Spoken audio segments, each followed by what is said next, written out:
All right, let's talk about something I think we can all relate to, at least a little bit.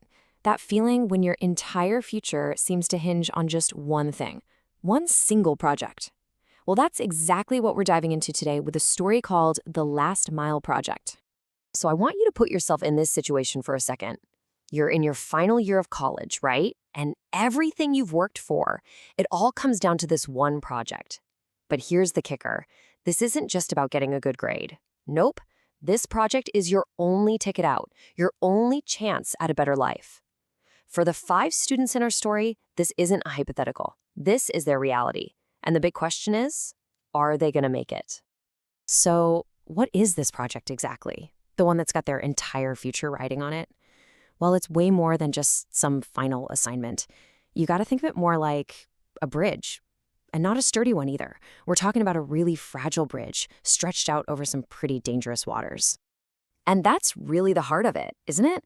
For these students, this project is literally their lifeline. It's the one real, tangible thing connecting the world of their education to the professional world they are so desperate to get into.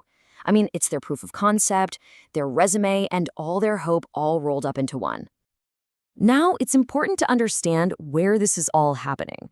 We're not talking about some fancy elite university with endless resources. No way. The setting here is a mid-tier engineering college, kind of on the outskirts of a small district in India.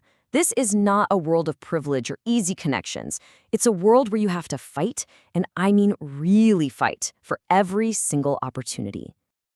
Okay, so at the center of this whole thing, you've got 5 students. They're forced to come together really out of sheer necessity.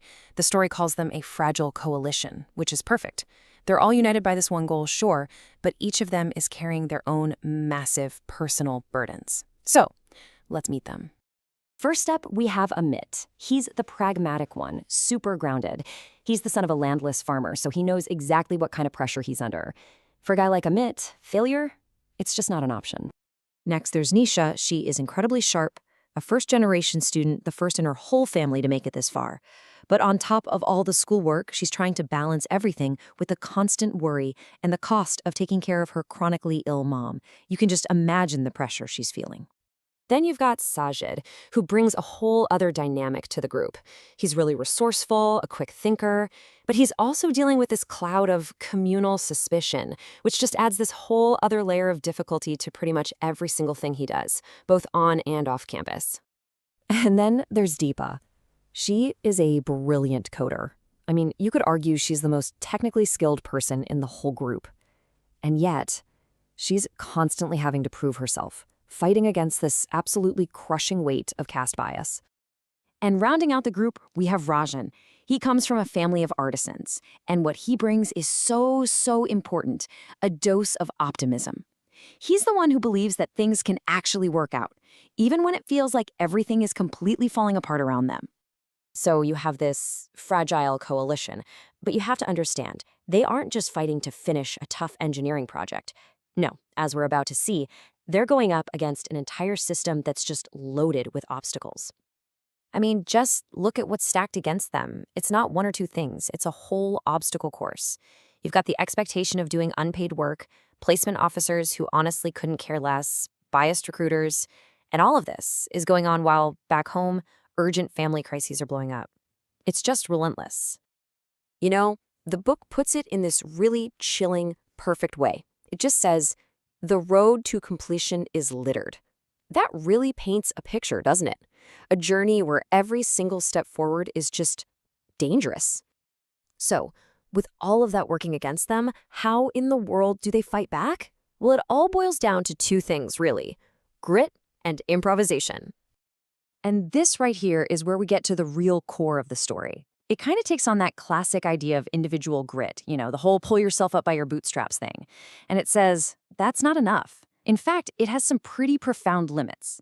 What these students end up discovering is something else entirely: the surprising, amazing power of collective improvisation, of thinking on their feet together and actually relying on each other. So what does their strategy actually look like? Well, it's got a few different parts. Part 1, of course, is designing the actual engineering prototype. That's a given. But just as important is part 2. They have to use their local networks to scrounge up resources and get support. And maybe the most important part of all, They have to figure out how to survive the absolutely brutal placement season as a team. And that really brings us to what this whole story is about. Because, you see, it was never really just about an engineering project. The human stakes, that's what defines this entire journey. So, what are the big takeaways from this whole ordeal? What did they learn? Well, for one, they learned the hard way about the limits of trying to do everything yourself. They discovered that incredible power that comes from working together. They had to face these tough moral choices that really tested who they were. And they learned to celebrate the small wins, those little technical victories that were just enough to keep hope alive. When you boil it all down, this is a story about a fight. It's a fight between a broken system and the power of a few individuals. And it really makes you think about the real human cost of that final, desperate push to the finish line, especially in a world that just wasn't built for you to succeed in the first place. And that leaves us with a pretty big, thought-provoking question to chew on. It's not just about what it takes to finish a project. The real question is, when the whole system is broken, what does it actually take to win? And for that matter, what does winning even look like?